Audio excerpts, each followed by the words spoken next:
नमस्कार। आज हम एक बहुत ही अहम विषय पर गहराई से बात करने वाले हैं, जिसने हाल ही में काफी सुर्खियां बटोरी हैं। हम बात कर रहे हैं छत्तीसगढ़ स्टेट पावर कंपनी अंशदायी कैशलेस स्वास्थ्य योजना की, जिसे शॉर्ट में CSPCHS भी कहा जाता है। हाल ही में इस योजना का छठा संशोधन जारी किया गया है।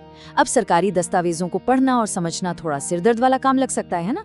लेकिन फिक्र मत कीजिए, आज की इस विस्तृत चर्चा में हम इस पूरी योजना, इसके नियमों, कवरेज की लिमिट्स और क्लेम करने के पूरे प्रोसेस को सीधे ऑफिशियल डॉक्यूमेंट्स के आधार पर एकदम आसान और बोलचाल की भाषा में डिकोड करने वाले हैं। तो चलिए बिना किसी देरी के सीधे मुद्दे पर आते हैं। आज की इस चर्चा को हमने 6 अहम हिस्सों में बांटा है। पहला, योजना का एक ओवरव्यू और इसके विकल्प। दूसरा, नेटवर्क अस्पतालों की श्रेणियों को समझना। तीसरा, इसमें कौन कौन से इलाज और भत्ते शामिल हैं। चौथा, पॉलिसी के महत्वपूर्ण अपवाद, यानी वो चीजें जो कवर नहीं होती। पांचवा, कोपेमेंट और सब लिमिट्स का कॉन्सेप्ट।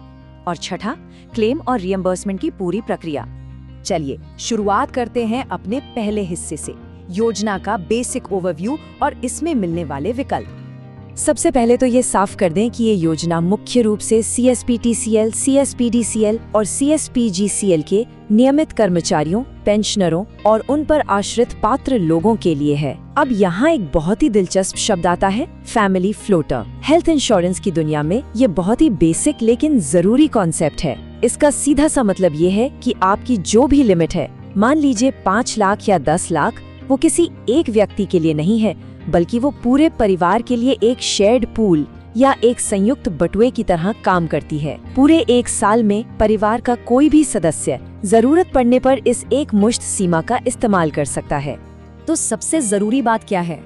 लाभार्थियों के पास मुख्य रूप से 2 चॉइस होती हैं। पहले विकल्प के तहत पूरे परिवार को सालाना 10 लाख रुपए तक की कवरेज मिलती है। वहीं दूसरे विकल्प में ये लिमिट 5 लाख रुपए रखी गई है। और हाँ, ध्यान देने वाली बात यह है कि अक्टूबर 2025 से इन दोनों विकल्पों के लिए जो मासिक अंशदान यानी मंथली कंट्रीब्यूशन तय किया गया है, वो 1200 रुपीज और 600 रुपीज है। परिवार की मेडिकल हिस्ट्री और जरूरतों के हिसाब से इनमें से कोई भी विकल्प चुना जा सकता है। अब सवाल उठता है कि ये पैसे जमा कैसे होंगे?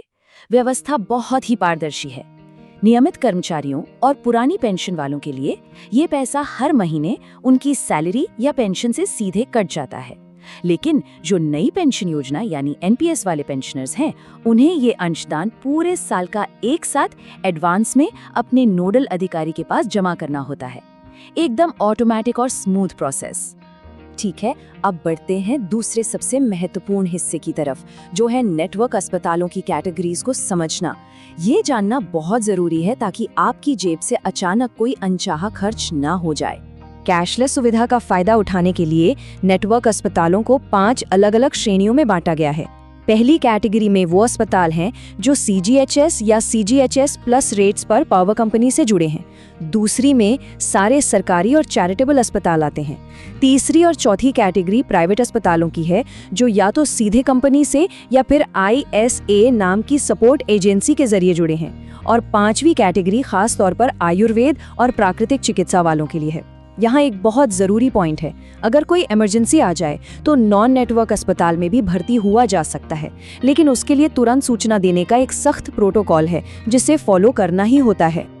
और मजे की बात यह है कि अस्पतालों की ये लिस्ट कोई पत्थर की लकीर नहीं है। मुख्य चिकित्सा विशेषज्ञ समिति यानी CMEC समय समय पर इस लिस्ट का रिव्यू करती रहती है। अगर उन्हें लगता है तो वो किसी भी नए अस्पताल को जोड़ सकते हैं या पुराने को हटा सकते हैं। इसलिए जब भी इलाज के लिए जाना हो तो लेटेस्ट लिस्ट चेक कर लेना हमेशा एक स्मार्ट कदम होता है। चलिए तीसरे हिस्से पर आते हैं। इसमें हम देखेंगे कि इस योजना के दायरे में कौन कौन से इलाज और अलाउंस यानी भत्ते कवर होते हैं। जब कोई अस्पताल में भर्ती होता है यानी IPD में, तो डॉक्टर की फीस, कमरे का किराया, दवाइयों और टेस्ट जैसे बेसिक खर्चे तो इसमें कवर होते ही हैं। इसके अलावा मेडिकल साइंस ने बहुत तरक्की कर ली है, तो आजकल जो डे केयर सर्जरीज होती हैं, जिनमें मरीज को 24 घंटे भर्ती रहने की जरूरत नहीं पड़ती, वो भी इसमें पूरी तरह शामिल हैं। साथ ही परिवार में पहली 2 डिलीवरी के लिए मैटरनिटी बेनिफिट्स या मातृत्व लाभ भी दिए जाते हैं। अब इस नंबर 6 पर जरा ध्यान दीजिए, ये बहुत काम की चीज है। एक परिवार एक तिमाही में यानी 3 महीनों के अंदर मोर बिजली ऐप के जरिए अधिकतम 6 बार ऑनलाइन OPD कंसल्टेशन बिल्कुल फ्री में ले सकता है। सर्दी खांसी या छोटी मोटी तकलीफ के लिए अस्पताल के चक्कर काटने की बजाय सीधे घर बैठे डॉक्टर से बात करने का ये एक शानदार तरीका है। हम सब जानते हैं कि बीमारी का खर्च सिर्फ अस्पताल के बिस्तर तक सीमित नहीं रहता। इसीलिए ये पॉलिसी भर्ती होने से 15 दिन पहले तक के डॉक्टर विजिट और टेस्ट के खर्चों को प्री हॉस्पिटलाइजेशंस के तौर पर कवर करती है और डिस्चार्ज होने के बाद भी 30 दिनों तक के फॉलोअप और दवाइयों के खर्च पोस्ट हॉस्पिटलाइजेशन में कवर होते हैं। यहाँ एक खास छूट भी दी गई है। अगर हड्डी टूटने पर प्लास्टर चढ़ा था और प्लास्टर कटने के बाद फिजियोथेरेपी की जरूरत है तो ये कवरेज 30 दिन की बजाय 60 दिनों तक बढ़ा दी जाती है। अब एक बड़ा सवाल, मान लीजिए कोई जानलेवा इमरजेंसी आ जाए, ऐसी स्थिति जहां मरीज को सड़क के रास्ते ले जाना नामुमकिन हो और तुरंत एयर एम्बुलेंस की जरूरत पड़े, तो क्या ये पॉलिसी वहां काम आएगी? नियम इसको लेकर बहुत क्लियर हैं। एयर एम्बुलेंस का भारी भरकम खर्च तभी कवर होगा जब CMEC यानी विशेषज्ञ समिति इसकी लिखित सिफारिश करे। अगर अप्रूवल मिल जाता है तो टोटल बिल का 50% या अधिकतम 1 लाख रुपए, इन दोनों में से जो भी कम हो वो आपको रीइंबर्स कर दिया जाएगा।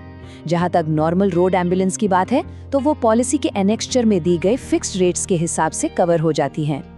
अब आते हैं चौथे हिस्से पर, पॉलिसी के अपवाद या एक्सक्लूजन। ये जानना सच में सबसे ज्यादा जरूरी है कि कंपनी किन चीजों के पैसे बिल्कुल नहीं देगी। कुछ चीजें हैं जो कवरेज से साफ तौर पर बाहर हैं, जैसे कि सिर्फ खूबसूरती बढ़ाने के लिए की जाने वाली कॉस्मेटिक या प्लास्टिक सर्जरी। हाँ, अगर किसी एक्सीडेंट की वजह से ये सर्जरी जरूरी हो तो बात अलग है। इसके अलावा ऐसे इलाज जिनका कोई वैज्ञानिक प्रमाण नहीं है, शराब या ड्रग्स के लिए नशा मुक्ति केंद्र का खर्च, 7.5 डायोप्टर से कम के चश्मे का नंबर हटाने के लिए लेजर ऑपरेशन और IVF या सरोगसी जैसी तकनीकें इस योजना में बिल्कुल भी कवर नहीं होती।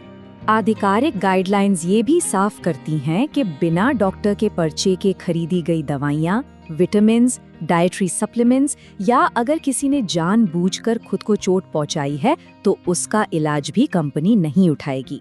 इन बेसिक रूल्स को अगर दिमाग में रखा जाए तो क्लेम रिजेक्ट होने की नौबत ही नहीं आएगी। चलिए अब 5वें हिस्से की तरफ बढ़ते हैं, जो है कोपेमेंट और सब लिमिट्स के बारे में। इसे समझना बहुत आसान है।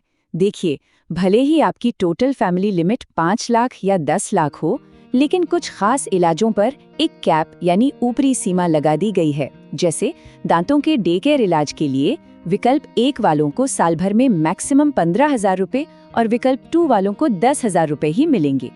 आयुर्वेदिक इलाज में भी यही लिमिट है, लेकिन एक शर्त के साथ कि आपको बिल का सिर्फ 50% ही मिलेगा। मोतियाबिंद के ऑपरेशन के लिए केवल CGHS के तय रेट्स ही मान्य हैं। और एक और जरूरी बात, अगर आप अपनी एलिजिबिलिटी से ऊपर का कोई महंगा प्राइवेट रूम लेते हैं तो उसका एक्स्ट्रा खर्च आपको अपनी जेब से को पेमेंट के रूप में देना होगा।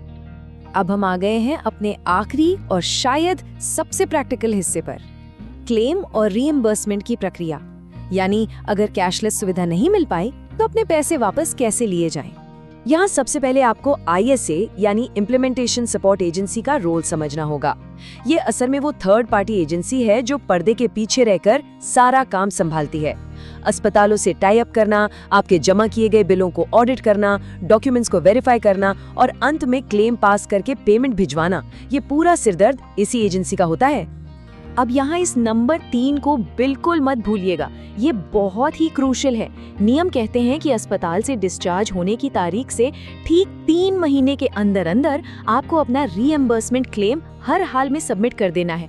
अगर आपने 3 महीने की ये डेडलाइन मिस कर दी तो आपके क्लेम में पैसे काटे जा सकते हैं या वो पूरी तरह से रिजेक्ट भी हो सकता है।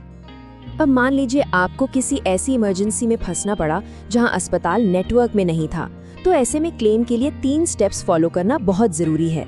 स्टेप 1, भर्ती होने से पहले या तुरंत बाद मोर बिजली ऐप या ऑफिशियल व्हाट्सएप के जरिए इंटीमेट करना यानी सूचना देना। स्टेप 2, मरीज की ID और कॉन्टैक्ट डिटेल्स शेयर करना। और स्टेप 3, आप किस अस्पताल में हैं और कौन सी बीमारी है इसकी सटीक जानकारी एजेंसी को देना। इसके बिना आपका क्लेम वैलिड नहीं माना जाएगा।